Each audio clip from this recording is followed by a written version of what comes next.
Okay guys, this is Jim's Tips and Tricks again, and I'm about to unpack the dual cylinder little Thumper compressor I got the other day, and I've only used it once so far and I'm that impressed with it that I thought I'd do a little bit of a talk on it.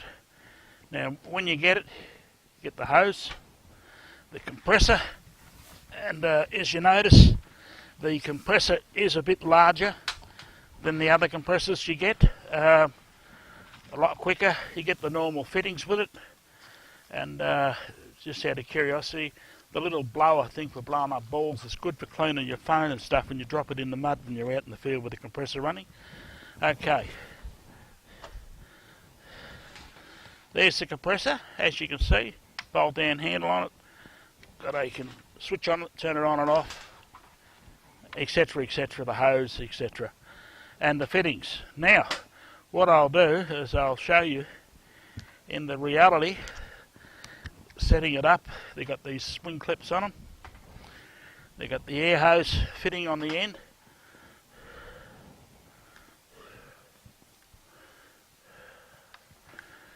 plenty of hose to reach the other end of your car when you're trying to put your car together and pump tyres up. Now one of the reasons that I bought this compressor, that's the gauge they're giving you with you, and I love a screw-on valve. A screw-on valve is bloody wonderful. It means I don't have to get on my damn hands and knees to hold the air hose on for 5 minutes while it's pumping the tyre up.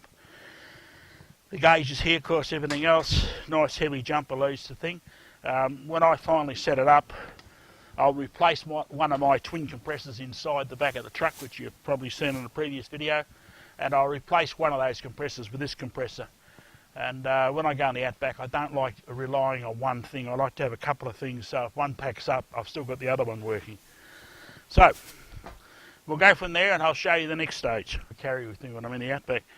And I thought I'd do a graphic demonstration. As you notice, I've got a clock down here, and I can't see the clock, you can. And this tyre is pumped up to normal running pressure. I've got the little valve tool here. Now, you won't see the hole letting the tyre down, but what I'll do, just to give you the graphic demonstration,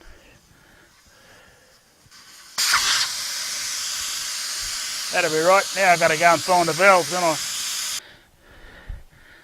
I? Okay guys, here's a tip for you. I always have a packet of spare valves with me, but I must have used them and I haven't replaced them, so before I go out the next time I've got to replace the spare valves. As you saw when I took the top off the tyre, it slipped out of my fingers, and I can't find the little valve tool, the little brass tool, you know, these valve caps, the little brass tools, lots of it. I can't find that or the valve. It's on the ground here somewhere. It'll turn up when I stop looking. But anyway, I've got another valve, I've got another tool. I'll put the valve tool and put the valve in the tyre. As you're aware, this tyre is totally flat. Okay, that's the valve in. We'll try not to lose this cap, we've lost enough lately. Okay, with these screw-on ones, which I prefer, they are much better. And if you're running Hilux rims, what you do when you get your tyres changed, make sure they put long stem valves in. They won't like to put them in, but put them in, because I tell you now, it makes it a lot easier to pump tyres up and put them up and down. Otherwise you're flipping around like a 2-bob watch trying to get it all together.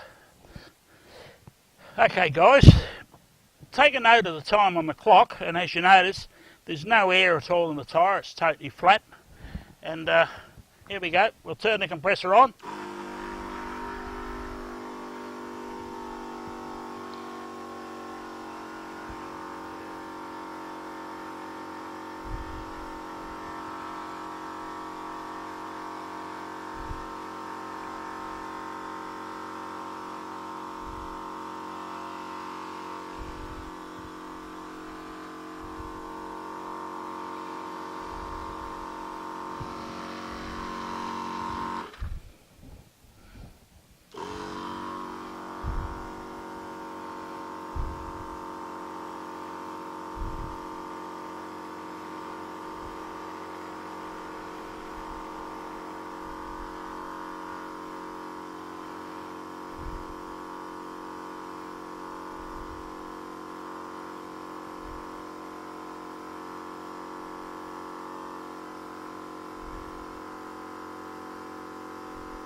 Well, there you are, guys, it's already up to 40 pound.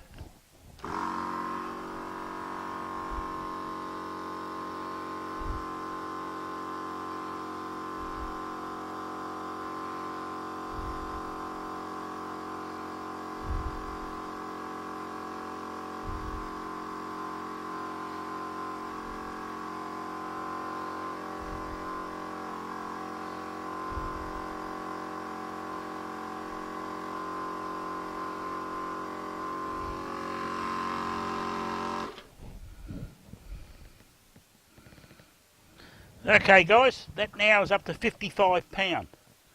Do you believe that? That's the time this compressor takes to pump it up.